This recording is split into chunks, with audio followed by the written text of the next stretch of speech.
Hello, and welcome to this tutorial. It's entitled today Working with Spherical Heightmaps and Beyond. It's actually inspired or covering the inspiration of a particular script as related to several problems. The original script itself, and I'll go to the next slide here really quick here. It was actually inspired by a website that I'd come across, which is modeling a planet by subdividing a sphere. So the programming, the graphics programmer that at the site went on to describe the procedure of subdividing a planet by basically, and we can see it kind of in these slide or frame animations, or one frame going to the next, an successive iteration and subdividing the sphere by changing what he described as the height positions on the sphere for half of the a half subdivision of the sphere on one half, and that is by raising all the height positions on the sphere by one half, on one half of the sphere, while lowering on the other half of the sphere by a given step, a height step, that the amount of height that it may have been increased or decreased would have been perhaps randomly chosen at each successive iteration and subdividing the sphere. And we can kind of see, just going from one frame to the next, and each frame represents a successive number of iterations. The first 3 or 4 frames represents one iteration step, until we finally get up to the last 3 frames that show I believe it's 10 and 100 and 1,000 iteration steps in the subdivision process. So this this actually is the given graphics programmer, his particular website, noise website that inspired my script, so the pictures show the changes in the height map value on the sphere, but it does lead to the question of how do we translate height into the context of a sphere. I mean, we may think of normally changing the height values on the sphere or on a flat terrestrial land plane, a terrain. We might think of it as shifting the values on the z-axis or whatever height axis that we're choosing. But on a given sphere, it's not so simple because if we chose, for instance, a z position on the sphere, the z-axis in our traditional Cartesian coordinate system, there might be 2 polar positions that match up with that z-axis, but on the sphere. But on the other hand, certainly the equatorial regions and any other latitude position is not going to be aligned with the z-axis, with that particular height axis. So we do run into the problem of determining how do we shift the values.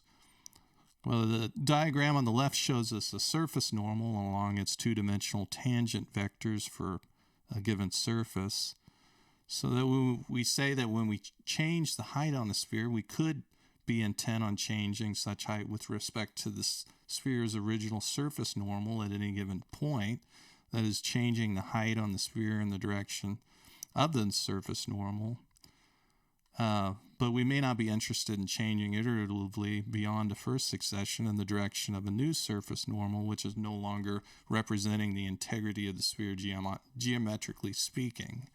So what that means is that we could get kind of these strange bumps that we build up on the sphere that are where the surface normal is actually pushing out in a kind of a weird direction, but it's maybe it's not changing. If we were to push a new height value out from that, we might end up not really changing the height of the sphere, but we're just kind of changing the shape of a small section of the sphere that doesn't necessarily articulate any sort of height difference, elevation difference on the sphere itself. So there is the other possibility, though, that we could be interested in, if using spherical coordinates and moving the positions on the sphere in the direction of the radial component of that given spherical coordinate based position vector for describing the point position on the sphere itself. We can see the radial vector is the unit vector is pointing straight out of the sphere, and in a way it might represent the surface normal, but it seems to be more accurately describing how we might be changing for at least a quasi-spherical surface, how we might be changing the height values on that given type of geometric surface. So this does lead to another thing, which is I wanted to get into a little brief primer on spherical coordinate systems, just kind of covering the basic math of that. So we can translate between three-dimensional Cartesian coordinate systems and a spherical coordinates by using the three following formulas. So if you have, for instance, x, y, z position, point in space, we can translate between that and spherical coordinates by using the formula where r represents the radial distance, and that r distance, by the way, is such that we have the distance on the xy plane and xy and z plane. So it's using I believe it's a Pythagorean distance formula. That's x squared plus y squared plus z squared, all added together, and then the square root of that is how we determine r. And then we have sine theta, or x is equal to r sine theta cosine phi, and y is equal to r sine theta sine phi, and z is equal to r cosine theta. So we have a relation between one coordinate system and the next. And you might ask, well, why is spherical coordinate useful when working initially with an object such as a sphere in this case? That is because we can find the normal vector with relative ease on the sphere using the spherical coordinates, or actually in this case we're looking for the radial vector, if having any position vector on the sphere. Thus, if you've recalled in your calculus course in college and wondered when and why you might ever use such a thing, now is the time. Also, spherical coordinates can be particularly useful for things like motion under a central force in physics, and when programming things like rotating a camera position around a given object. So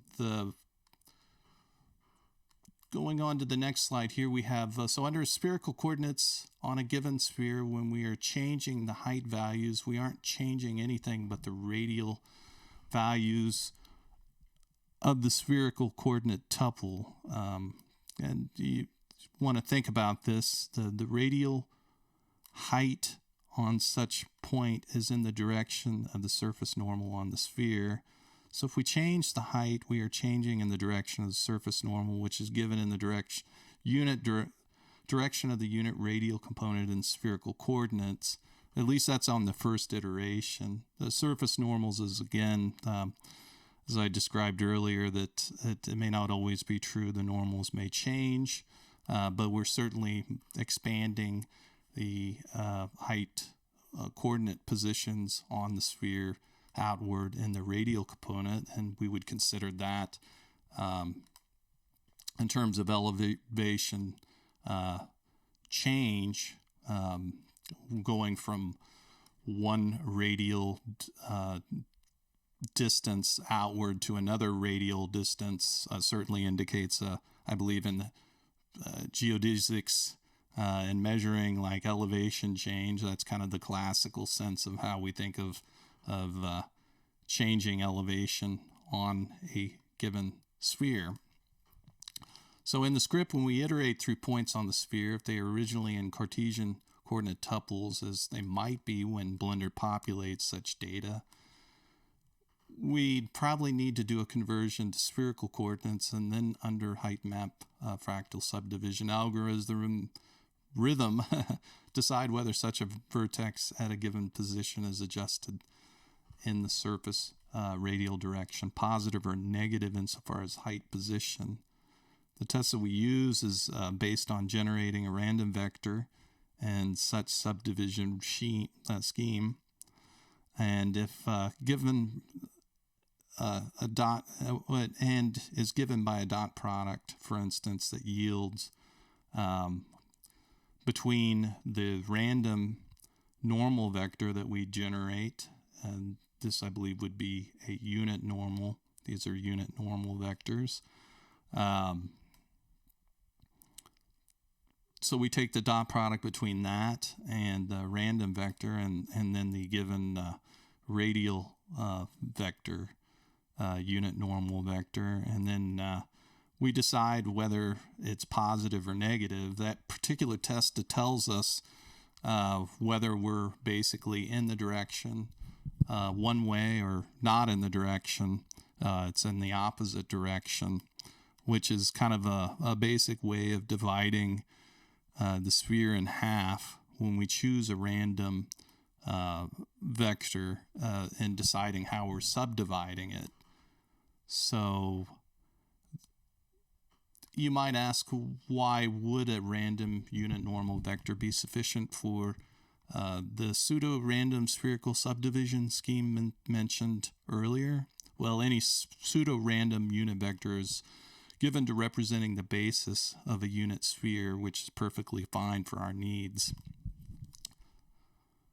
So also this is, although this is more optional in terms of necessity, since Blender could generate a sphere for us and likely any desired subdivision, I'd like to go ahead and summarize the following mathematics in doing so. So we have the diagram shown below, which indicates face and four vertices. So we can see in the diagram that if we can conveniently start in spherical coordinates when building the vertices of the face, purely a sphere at this point, we'd have a convenient iterative method in constructing the sphere, points on the sphere right away.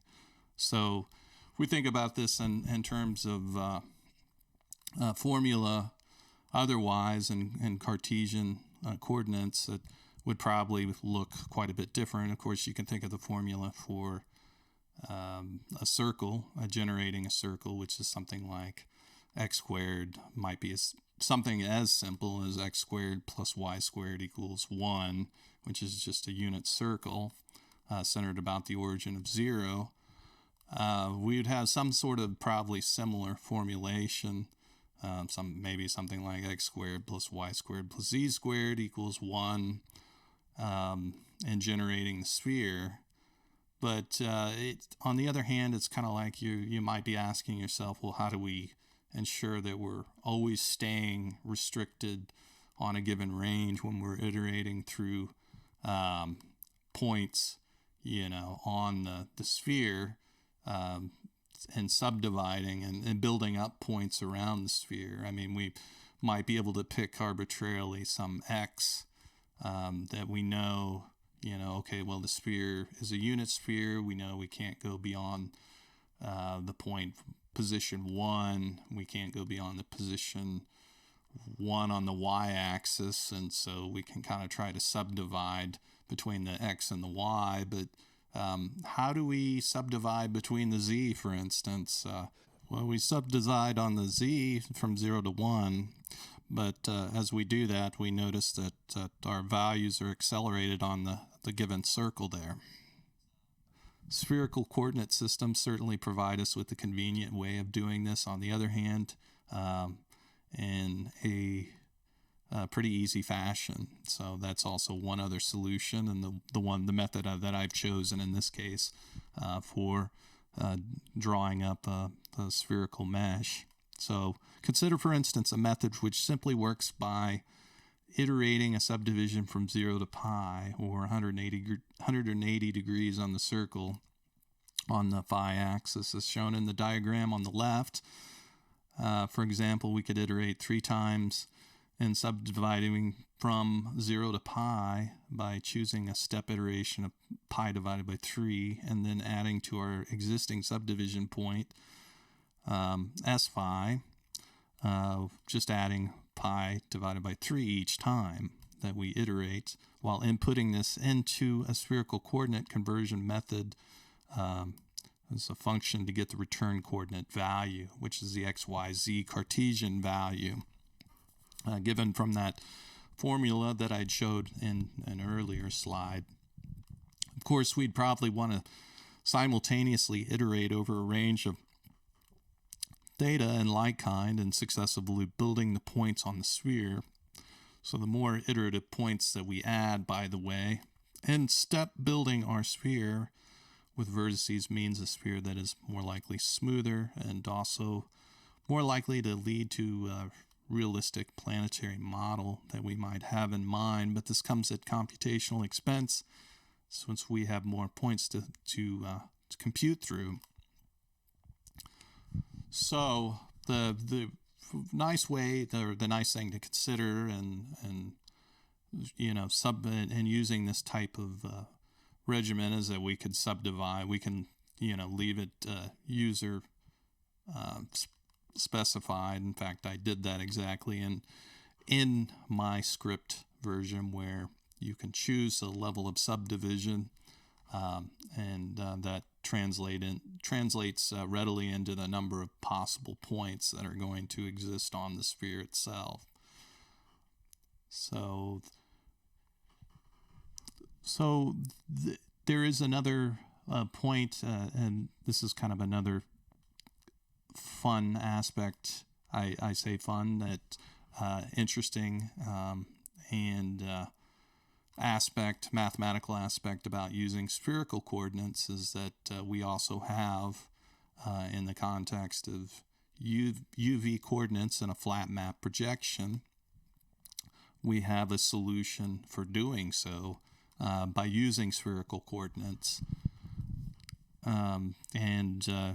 You may not already be aware of it, but if we think about it in the immediate sense, if you had just a pure, for instance, surface of or sphere itself, we know that, for instance, in spherical coordinates, if the radial component is not changing at all, the only thing that are really changing for any given point on a sphere really is the theta and the phi angles. So those are the only coordinate positions that are changing.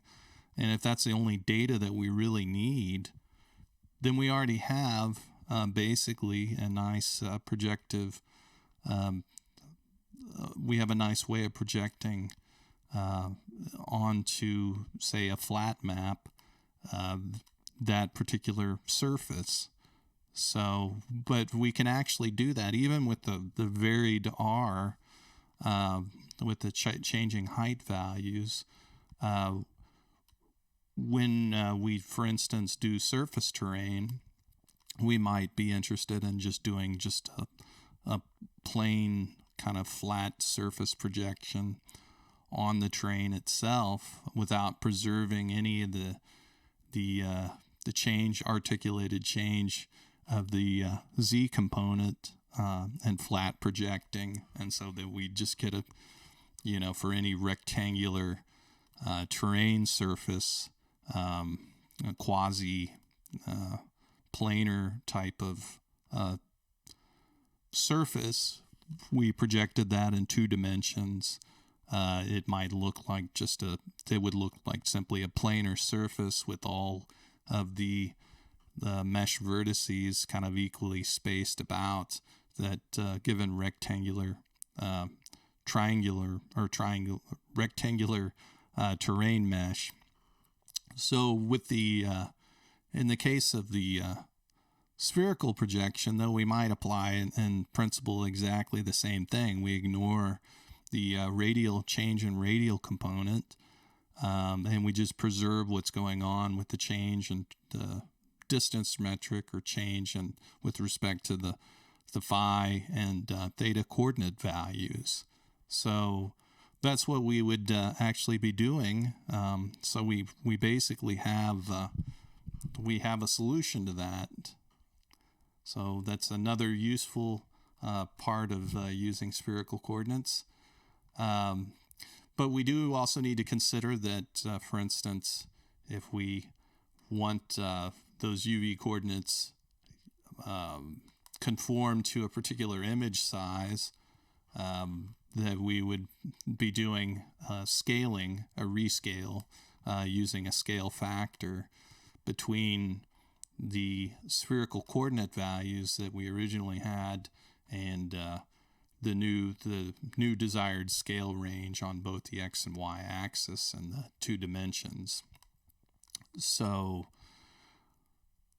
but that's basically once we plugged in that scale factor, we would have our UV coordinates computed and readily conform to a desired map that we were looking for, perhaps, and in terms of getting everything structured and set up where you didn't have to actually go into, for instance, Blender and change your UV coordinate, rescale and translate your UV coordinates automatically for a given mesh object.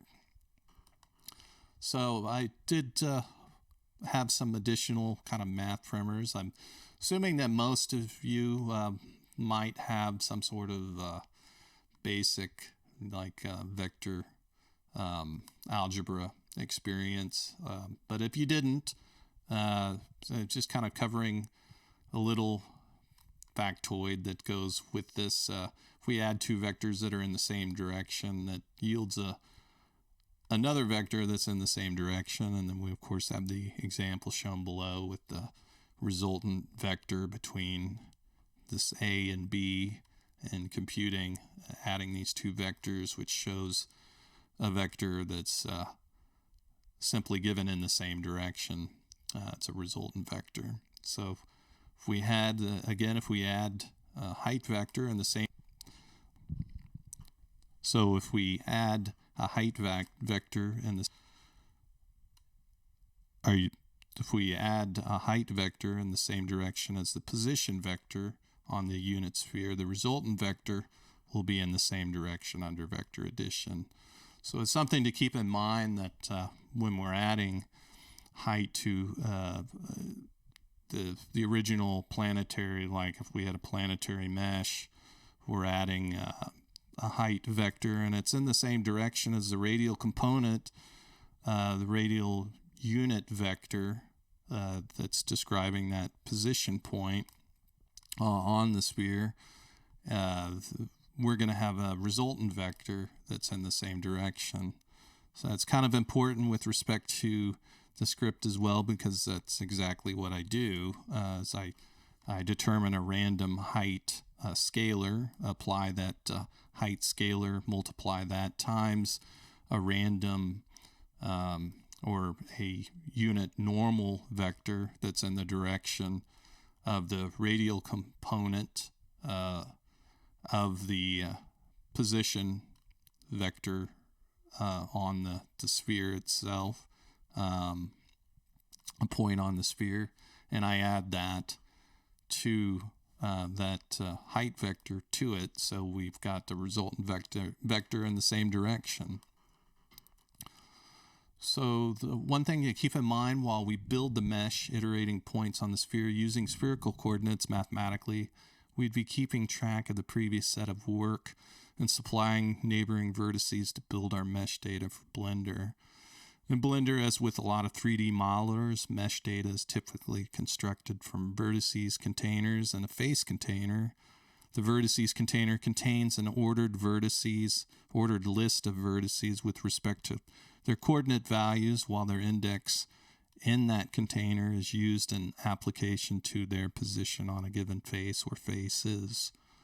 So we can see in this diagram down below that we have the vertex that's shown next to its companion vertices. Then that's in the face. But we'd also notice that it's also connected to this particular vertex is connected to 3 other faces, distinct faces. So once we compute the position of that vertex, likely we would have it stored somewhere so that it could be referred to, say, on another iterative call and applied to that particular face, so that we didn't have to recompute that vertex, or we could procedurally recompute all of the positions at once, but then we might have a little extra work, computational work in generating a sphere. Maybe it doesn't matter to you, if you're designing a program where you're not intent on iterating, with so many subdivision levels where it really matters. But in other cases, maybe it does matter, and you'd rather store the data and then have it available for reference, which is kind of the method that I used. So everything else is in part of the finer details, and this kind of wraps up the scope and intent of what I've desired in covering for the tutorial in terms of kind of the basic things of the script itself. I'm just going to kind of pull up the script, and I can kind of take a look at, I want to go ahead and kind of cover the user adjustable parameters. Usually I put those, and that's a generally good programming practice, to put them where they're in kind of clear front view, almost where you would start at the beginning of the program. That's usually where I keep most of mine.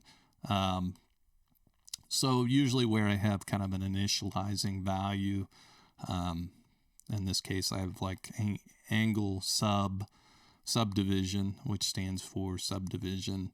That's obviously an adjustable parameter. The radius, which is the radius of the sphere. The iterations covers actually the number of iterations,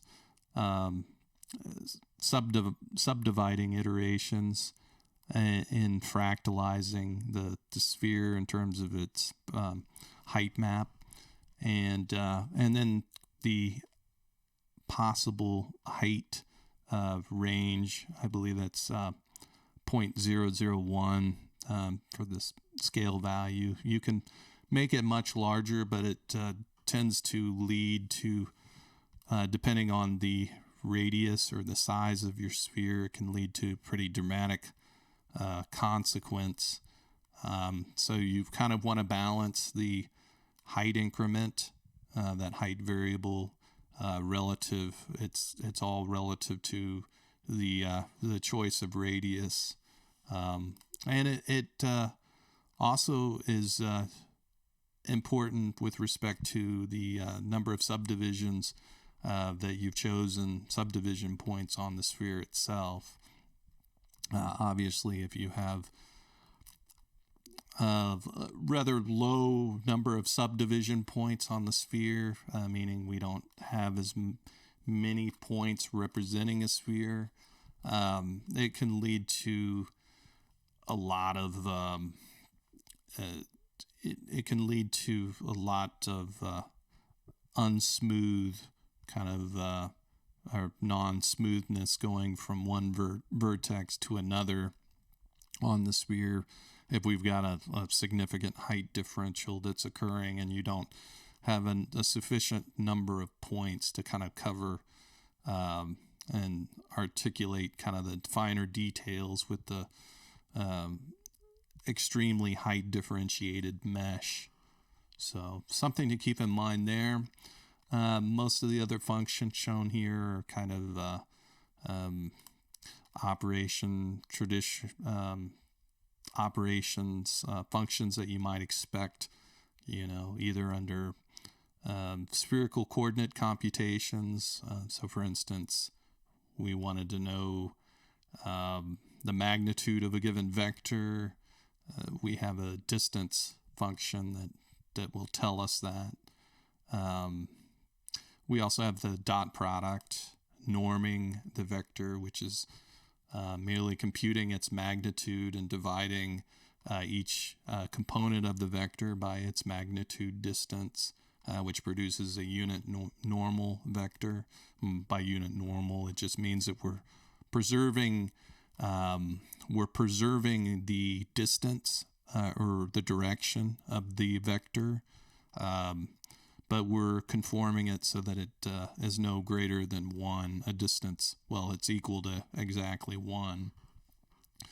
So then we have add some vector algebra operations, add vector, scale, multiply, spherical to coordinate conversion, that's actually Cartesian, spherical to Cartesian coordinate conversion.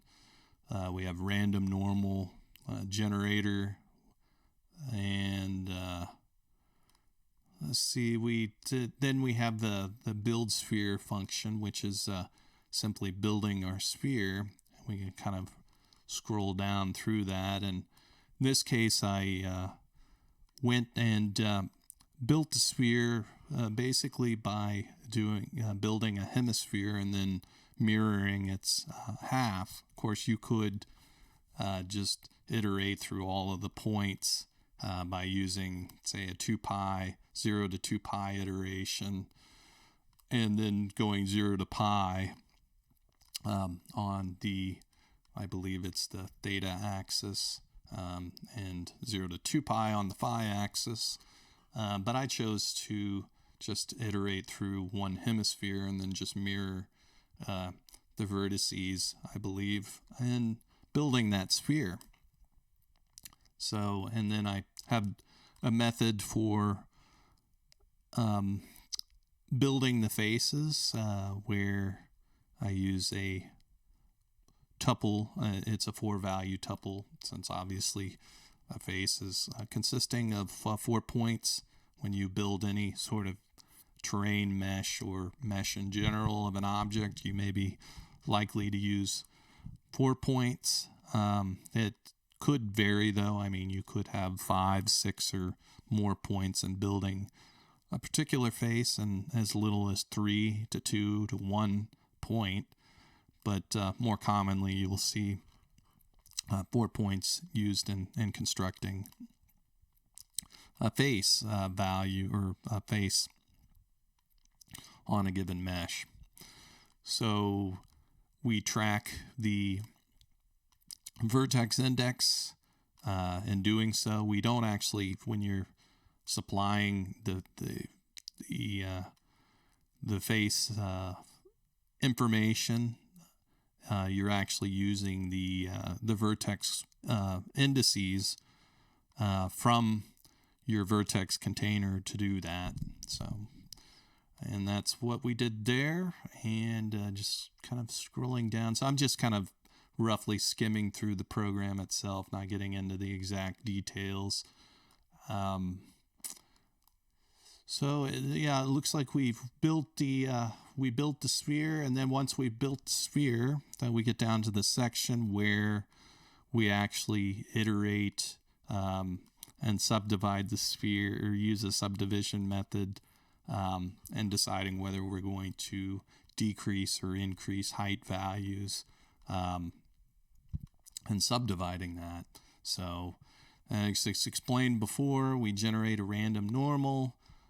From that random normal, we also determine the direction, the radial component direction, unit radial vector on the surface of the sphere for that given point, and then we add the height position to that.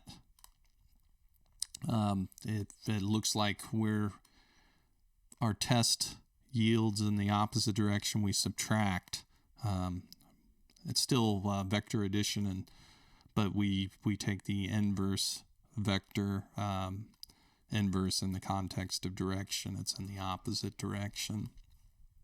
So it's just -1 times height, the given height value, and we multiply that scalar times the existing unit vector in the direction of, and then add that, and that produces a change in height, and then we just append that to our height map, given height map.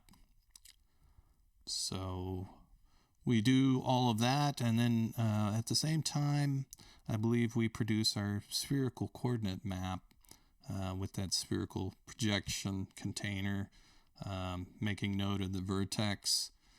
And from there, it looks like the object going down a little further, we actually construct the object in Blender. That's including the mesh name, the object name. And then we add the data, all the vertices and faces as given, computed from above, and then we populate that through kind of the series of calls that are made.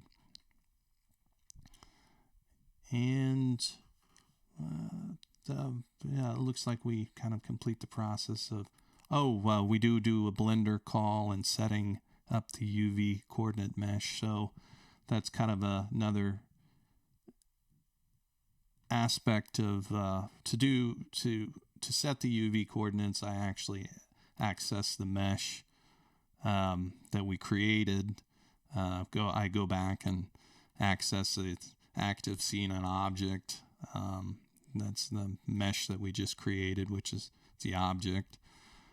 Setting it to edit mode to get the mesh data, and then from there we grab the UV layer, and we can set the UV coordinates, which is using that spherical projection coordinate map that we built, and setting up all that data.